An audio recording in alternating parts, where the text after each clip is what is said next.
மலரும் மதியும் ராசியானது ராஜலட்சுமிக்கு சுத்தமா பிடிக்கல. என்னது 2 பேரும் அவ்வளவு சந்தோஷமா பேசிட்டு இருக்காங்களே, எப்படி இதை கெடுத்து விடுறது? மலர் அழகுமதி பேச்சு கேட்டுக்கிட்டு இருக்காளே, இனி நான் மலர் இந்த வீட்டு வேலையில கட்டி போடலைன்னா என் ஆட்டம் அவ்வளவுதான். இதுக்கு மேல இவங்களை ஒன்னா சேர விடக்கூடாதுன்னு நினைக்கிறாங்க. மலரே மலரே இங்க ஓடிவான்னு கூப்பிடுறாங்க. வந்துட்டேன் அத்தை, என்னாச்சு? என்னாச்சா?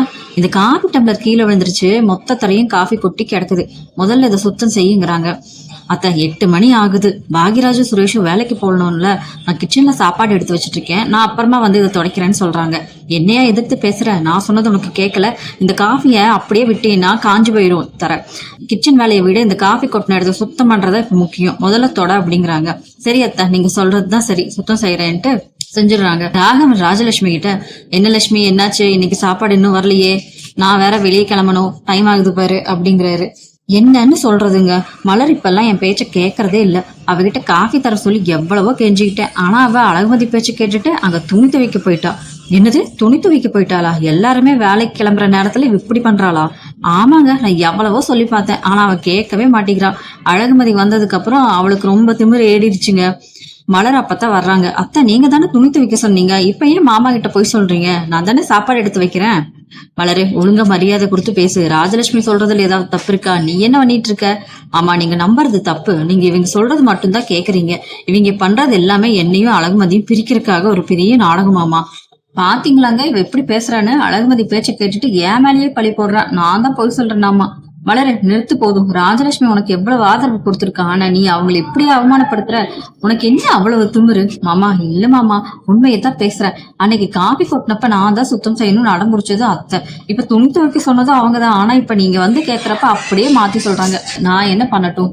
பாத்தீங்களா எப்படி எல்லாம் பேசுறான்ட்டு, நம்மள பிரிக்க பாக்குற இவ அப்படிங்கிறாரு. மலரு, முதல்ல போய் அந்த வேலையை கவனி. ராஜலட்சுமி மனசு கஷ்டப்படுற மாதிரி நீ நடந்துக்காத. அழகுமதி கூட சேர்றதுனாலதான் உனக்கு இவ்வளவு துணிச்சல் வந்துருச்சு. மாமா, நீங்க எல்லாரும் இப்படி பண்றது அநியாயம். நான் என்ன தப்பு பண்ணேன்? இன்னும் அநியாயம் வேற கேக்குறா பாருங்களே. விடுங்க, இவ இனிமே திருந்த மாட்டா. என்னடி முழிச்சுட்டு நிக்கிற? அப்படியே உத்தமி மாதிரி வேஷம் போட்டுட்டு இருக்க. அழகுமதி பின்னால சுத்தி சுத்தி இப்ப உனக்கும் நாக்கு நீண்டுருச்சா? இந்த வீட்டு மூத்த மருமகளா உன்னை நாங்க சும்மா உட்கார வச்சு சோறு போடுறோம்னு நினைச்சியா? திமிரப்பாரு. இப்பவே இப்படி பேசுறவ இன்னும் கொஞ்ச நாள் போனா எங்களை எல்லாம் இந்த வீட்டை விட்டா துரத்திடுவோம் போல. அத்தை, வார்த்தையை அளந்து பேசுங்க. நீங்க பண்றது இந்த சில்லறத்தனமான சூழ்ச்சி எல்லாம் எனக்கு புரியாதுன்னு நினைச்சீங்களா? நானும் பொறுத்து போயிட்டு இருக்கேன் பெரியவங்களாச்சேன்ட்டு. எல்லாரும் முன்னாடியும் என்ன ஒரு கொடுமைக்காரியாக்க காட்டி நீங்க மட்டும் பத்திரமா தங்கம் மாதிரி நடிக்கிறீங்களா? போதும் அத்தை உங்க நாடகம். மலரே, வாய மூடு. பெரியவங்க கிட்ட எப்படி பேசணும் உங்க அம்மா உனக்கு கத்து கொடுக்கலையா? அவங்க உன்னை வேலைக்காரி மாதிரி நடத்தினாங்களா? பிச்சை போடுற மாதிரி பேசுற? உன்னோட இந்த அகங்காரத்தை ஏன் முன்னாடி வச்சுக்காதுன்னு ராகவன் மலர திட்டுறாரு. பாகியராஜ் மலர் பார்த்த, என்ன மலர் இது, அம்மா முன்னாடி நின்று இப்படி எதிர்த்து பேசிட்டு இருக்க? அழகுமதி கூட பேச ஆரம்பிச்ச உடனே இவனுக்கு அவ்வளவு தைரியம் வந்துருச்சா? இத்தனை நாளா என் அம்மா சொல்ற பேச்சு கேட்டுட்டு சமத்தா இருந்த மருமக இப்ப எப்படி சண்டைக்கோழி மாதிரி குதிக்கிற? பாகியராஜ், போதும், உங்க அம்மாவுக்கு சப்போர்ட் பண்ணி என்கிட்ட பேச வராதிங்க. இன்னைக்கு நான் ரொம்ப சரியாதான் பேசியிருக்கேன். என் மனசுல என்னவெல்லாம் இத்தனை வருஷமா பாரமா இருந்ததோ அதை எல்லாத்தையும் கொட்டிட்டேன். ரொம்ப தேவையில்லாம ஒரு காரணத்தை புடிச்சுக்கிட்டு என் நிம்மதியை கெடுக்கணும்னு பாக்குறாங்க. வாய மூடு மலரு. என் அம்மாவை பத்தி தப்பா பேசாத. அவங்க இந்த வீட்டுக்காக எவ்வளவோ பண்ணிருக்காங்க. அழகுமதி அன்னைக்கு என் அம்மாட்ட மன்னிப்பு கேட்காம போனதுனாலதான் இவ்வளவு பெரிய பிரச்சனை வந்தது. இப்ப நீயும் அதே தப்பா பண்ணிட்டு இருக்க. முதல்ல போய் அம்மா காலில் விழுந்து மன்னிப்பு கேளு. என்னது, நான் உங்க அம்மா காலில் விழுகணுமா? பாகிராஜ், நான் என்ன தப்பு பண்ணேன்னு மன்னிப்பு கேட்கணும்? உங்க அம்மா என்னை எப்படி நடத்தினாங்கன்னு உங்களுக்கு தெரியுமா? கொஞ்சம் கூட ரெஸ்ட் எடுக்க விடாம, உட்கார விடாம, காலையில இருந்து நைட்டு வரைக்கும் மாடு மாதிரி வேலை செய்ய வச்சாங்க. அப்ப எங்க போச்சு உங்க நியாயம்? கொஞ்சம் முன்னாடி மூச்சு விடலாம்னு நினைச்சா கூட உடனே உங்க அம்மா குத்தி குத்தி காட்டி பேசுவாங்க. அதையே நீங்க கேட்கல? அம்மா உன்னை பெத்த பொண்ணு மாதிரி நினைச்சுதானே வேலை சொல்றாங்க, அதுக்காக இப்படி சத்தம் போடுவியா? அவங்க மனசை வேதனைப்படுற மாதிரி நீ நடந்துக்கலாமா மலரு? என் அம்மாவும் அப்பாவும் உன்னை இந்த வீட்டு பொறுப்பான மருமகன் எவ்வளவு பெருமையா பேசினாங்க. நீ அதையெல்லாம் கெடுத்துக்கிட்டு இருக்கியே. பெருமையா பேசுறாங்களா? என்ன ஒரு நக்கலு. அழகுமதி கூட நான் பேசக்கூடாதுங்கிறதுக்காக என்னை இப்ப பாராட்டுறாங்க. ஆனா நிஜத்துல அவங்க என்னை எப்படி ஏளனமா நடத்துனாங்கன்னு எனக்கு மட்டும் தான் தெரியும். என் அம்மாவையும் என் தம்பியும் இந்த வீட்டு வாசப்படியை மிதிக்க கூடாதுன்னு சத்தம் போட்டாங்க. அப்ப நீங்க போனீங்க, வேடிக்கை தானே பாத்துட்டு இருந்தீங்க. உங்க மாப்பிள்ள தங்கராஜ் பேச்ச கேட்டு என் குடும்பத்தையே அசிங்கப்படுத்தினப்ப உங்க வாய் ஏன் திறக்கல? மலரே, வர வர உன் பேச்சு எல்லாம் மீறி போகுது. நான் சொல்றது கேளு. அம்மாவும் அப்பாவும் கஷ்டப்படக்கூடாது. நீ இப்பவே போய் மன்னிப்பு கேட்டா மட்டும்தான் இந்த வீட்டுல உனக்கு மரியாதை இருக்கும், புரியுதா? மரியாதையா? அது எனக்கு இந்த வீட்டுல என்னைக்குமே கிடைச்சது இல்ல பாகியராஜ். உங்களை நம்பி உங்களை காதலிச்சு இந்த வீட்டுக்கு வந்த ஒரு காரணத்துக்காக தான் இத்தனை நாளா எல்லா அவமானத்தையும் பொறுத்துக்கிட்டு நீங்க கொடுத்த பணத்தையும் உங்க அம்மா கிட்ட அப்படியே கொண்டு போய் கொடுத்துட்டு ஓம மாதிரி வாழ்ந்தேன். ஆனா இனிமே நான் அப்படி இருக்க மாட்டேன். அப்ப நீ மன்னிப்பு கேட்க மாட்டேன், என் பேச்ச மதிக்க மாட்டேன். கண்டிப்பா கேட்க மாட்டேன். தப்பு செஞ்சவங்க வேணா தலை குனியட்டும். நான் எந்த தப்பு செய்யல. பாகிராஜ், நான் ஒண்ணு சொல்றேன், நல்லா கேட்டுக்கோங்க. உங்க அம்மா பேச்ச கேட்டுட்டு என்னை இன்னும் மிரட்டணும்னு நினைச்சீங்கன்னா நான் இந்த நிமிஷமே என் துணி மூட்டையை கட்டிக்கிட்டு எங்க அம்மா வீட்டுக்கு கிளம்பிடுவேன். இந்த வீட்டுல ஒரு நொடி கூட இருக்க மாட்டேன். இவ்வளவு தூரம் பேசிட்ட, கோபப்படாம பொறுமையா பேசலாம்ல. நீ அம்மா வீட்டுக்கு போனா ஊர் உலகம் எல்லாம் என்ன பேசும்? ஊர் உலகம் என்ன வேணாலும் பேசட்டும், எனக்கு கவலை இல்லை. நான் இந்த வீட்டுக்கு மருமகளா வாழணுமா இல்ல என் அம்மா வீட்டுக்கு போகணுமாங்கிறத நீ தான் முடிவு பண்ணணும். உங்க அம்மாவை திருத்த உங்களுக்கு துப்பு இல்ல, ஆனா என்கிட்ட வந்து அதிகாரம் பண்ற. முதல்ல என் கண்ணுக்கு முன்னாடி இருந்து நீங்க கிளம்பு பாகிராஜ் அப்படின்னு மலர் டென்ஷன் ஆகி பாகிராஜ் சத்தம் போடுறாங்க. மலரக்காவை ராஜலட்சுமி டார்கெட் பண்றாங்கன்னு தெரிஞ்சு அழகுமதி அவங்க ரூமுக்கே போய், அத்தை உங்க நாடகம் இதோட முடிய போகுது, என்ன நினைச்சுக்கிட்டு இருக்கீங்க உங்க மனசுல?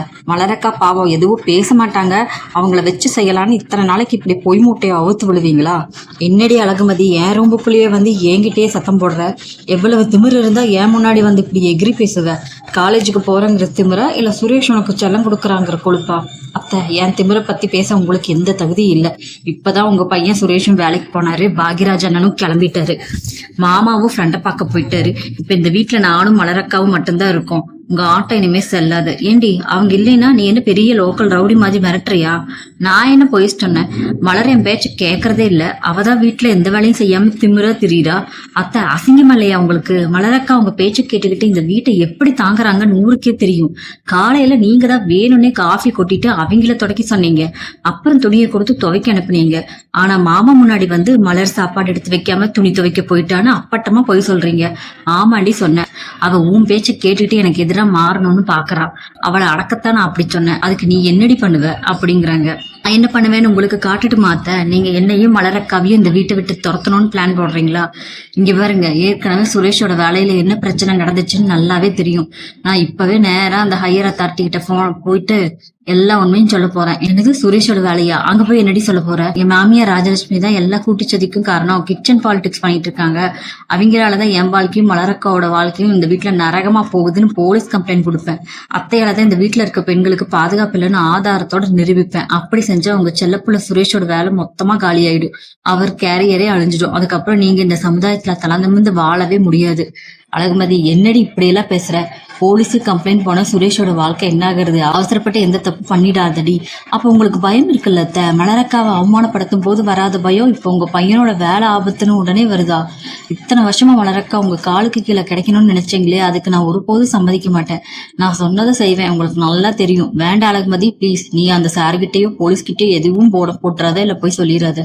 சுரேஷ் அவனோட வேலையை நிம்மதியா பாக்கட்டும், இனிமேல் இந்த வீட்டுல எந்த பிரச்சனையும் வராது. அப்ப நான் சொல்றபடிதான் நீங்க இனிமேல் நடக்கணும். மலரக்காவுக்கு இந்த வீட்டுல முழு சுதந்திரம் கொடுக்கணும். அவங்க எப்ப வேணா ரெஸ்ட் எடுப்பாங்க, அவங்கள நீங்க எந்த வேலையும் செய்ய சொல்லி கட்டாயப்படுத்தக்கூடாது. புரியுதாத்த? சரிடி சரி, நீ சொல்றபடியே கேக்குறேன். மலர் அவ இஷ்டத்துக்கு இருக்கட்டும், அவளை எந்த கேள்வியும் கேட்க மாட்டேன் நானு. அது மட்டும் பத்தாதத்த, இப்பவே மலரக்கா முன்னாடி போய் நீங்க சொன்ன பொய்க்காக அவங்க கிட்ட மன்னிப்பு மனசார கேட்கணும். இல்லைன்னா அடுத்த நிமிஷம் சுரேஷோட ஆபீஸ்க்கு நான் என் போகும். என்னது, நான் போய் மலர்கிட்ட மன்னிப்பு கேட்கணுமா? ஒரு மாமியாருக்கு இந்த அவ்வளவு நிலையா? நான் போய் அவ காலில் வில்லணுமாடி? ஆமா, தப்பு செஞ்ச மாமியாரா இருந்தாலும் மன்னிப்பு கேட்டுதான் ஆகணும். இப்ப வரீங்களா இல்ல நான் போட்டுமா? வேண்டாம், நானே வந்து மலர்கிட்ட மன்னிப்பு கேட்கிறேன், முதல்ல வெய் முதல்ல அப்படிங்கிறாங்க.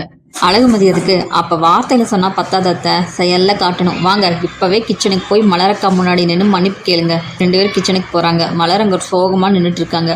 மலரு கொஞ்சம் இங்க பாரு அப்படிங்கிறாங்க ராஜலட்சுமி. என்னத்த, துணியெல்லாம் துவைச்சு முடிச்சுட்டேன், சாப்பாடும் எடுத்து வச்சுட்டேன், இன்னும் என்ன வேலை பாக்கி இருக்கு சொல்லுங்க, செஞ்சிடுறேன். இல்ல மலரே இல்ல, நீ எந்த வேலையும் செய்ய வேண்டாம். இங்க பாரு, இன்னைக்கு காலையில காப்பி கொட்டினதுக்கும் நான் தான் காரணம், உன்னை வேணும்னே துணி துவைக்க அனுப்புனது நான் தான். ஆனா மாமா கிட்டையும் பாகிராஜ் கிட்டையும் உன்னை பத்தி தப்பா போய் சொல்லிட்டேன், என்ன மன்னிச்சிடு மலரு. அத்தா என்ன பேசுறீங்க? உங்க வாயால என்கிட்ட மன்னிப்பு கேக்குறீங்களா? எனக்கு ஒண்ணுமே புரியலையே. ஆமா மலரு, நான் பண்ணது பெரிய தப்புதான். நீ இந்த வீட்டுக்கு வந்த நாள்ல இருந்து செக்கு மாடு மாதிரி உழைச்சிட்டு இருக்க. ஆனா நான் தான் உன் அருமை பெருமை தெரியாம உனக்கு ஒரு நிமிஷம் கூட ரெஸ்ட் கொடுக்காம கொடுமைப்படுத்திட்டேன். இனிமே இந்த வீட்டு வேலையை நீ செய்யணும்னு அவசியமே இல்ல. அத்தா நிஜமாவா சொல்றீங்க? இதுல எதுவும் புது நாடகமா? இல்லடி மலரு, சத்தியமா நாடகம் இல்ல. இனிமே நீ எப்ப வேணாலும் ரெஸ்ட் எடுக்கலாம், எப்ப வேணாலும் உங்க அம்மா வீட்டுக்கு போலாம், உங்க அம்மாவும் இங்க வந்து உன்னை பாக்கலாம். நான் உன்னை எந்த கேள்வியும் கேட்க மாட்டேன். தேவையா இருந்தா உனக்காக நானே சமைச்சு தர்றேனே. ஆனா என் மேல இருக்கிற கோபத்தை மறந்துட்டு என்ன மன்னிச்சுடு. அழகுமதி, இங்க என்ன நடக்குது? அத்தை இப்படி திடீர்னு மாறினாங்க? மலரக்கா, அத்தைக்கு இப்பதான் உண்மை புரைச்சிருக்கு. தப்பு பண்ணா மாமியாரா இருந்தாலும் மருமகிட்ட குனிஞ்சுதான் ஆகணும்னு அவங்களுக்கு புரிஞ்சிருச்சு. அத்தையோட இந்த மன்னிப்பு நிஜமானதக்கா, நீங்க தைரியமா இருக்கு ஏத்துக்கோங்க. அத்தை, நீங்க இவ்வளவு தூரம் இறங்கி வந்து மன்னிப்பு கேட்பீங்கன்னு நான் கனவுல கூட நினைக்கல. நீங்க உங்க தப்பு ஒத்துக்கிட்டதே எனக்கு போதும் அத்தை. எனக்கு உங்க மேல எந்த கோபமும் இல்ல. மலரு மன்னிச்சுட்டா அழகுமதி. இப்பவாவது உனக்கு கோபம் குறைஞ்சதா? இப்பவாவது உனக்கு சந்தோஷமா? அந்த போன் மேட்டரை இத்தோட விட்டுடுவியா? கண்டிப்பா அத்தை, நீங்க உங்க எல்லையை தாண்டாத வரைக்கும் இந்த அழகுமதி உங்களுக்கு நல்ல மருமகளா இருப்பா. மலர்றக்காவுக்கு இந்த வீட்டுல கிடைக்க வேண்டிய மரியாதையை நீங்க கொடுத்தாச்சு. இனிமே இந்த வீட்டுல எல்லாரும் நிம்மதியா சந்தோஷமா வாழலாம் அப்படிங்கிறாங்க. ராகவனும் பாகியராஜும் திடீர்னு அந்த வீட்டுக்கு வராங்க. ராஜலட்சுமி மலர்கிட்ட மன்னிப்பு கேட்பது கேட்டு அதிர்ச்சியா பாக்குறாங்க. அம்மா, என்னம்மா இங்க நடக்குது? நீங்க போய் மலர்கிட்ட எதுக்குமா மன்னிப்பு கேக்குறீங்க? மலரு, நீ அம்மாவை மிரட்டி பண்ணிய வச்சிருக்கியா? என்ன விஷயம்? ஏன் இப்படி அழுதுட்டு நிக்கிறேன்? இந்த அழகுமதியும் மலரும் சேர்ந்து உன்னை ஏதாவது மிரட்டினாங்களா? கொடுமைப்படுத்தினாங்களா? இல்லைங்க பாகிய, இல்லைங்க பாகியராஜ், மலரு எந்த தப்பும் பண்ணல. நான் தான் காலையில போய் சொன்னேன். அவங்களை தப்பா பேசுனது என் தப்பு தான். இனிமே இந்த வீட்டுல மலரையும் அழகுமதியும் யாரும் தப்பா பேசக்கூடாது. அம்மா, நீங்களாம்மா இப்படி பேசுறீங்க? எனக்கு ஒண்ணுமே புரியலையே. பாகியராஜ் முழிக்கிறாரு. புரிஞ்சுக்க ஒண்ணுமே இல்லைங்க பாகியராஜ். இந்த வீட்டு மருமகளை வேலைக்காரியா நடத்தாம மனுஷங்களா மதிக்கணும்னு அத்தைக்கு இப்பதான் புரிஞ்சிருக்கு. இனிமே இந்த வீட்டுல பொய்களுக்கு சூழ்ச்சிகளுக்கு இடம் இல்ல. ஏன்னா நியாயத்துக்கு பின்னாடி இந்த அழகுமதி நிப்பேன்.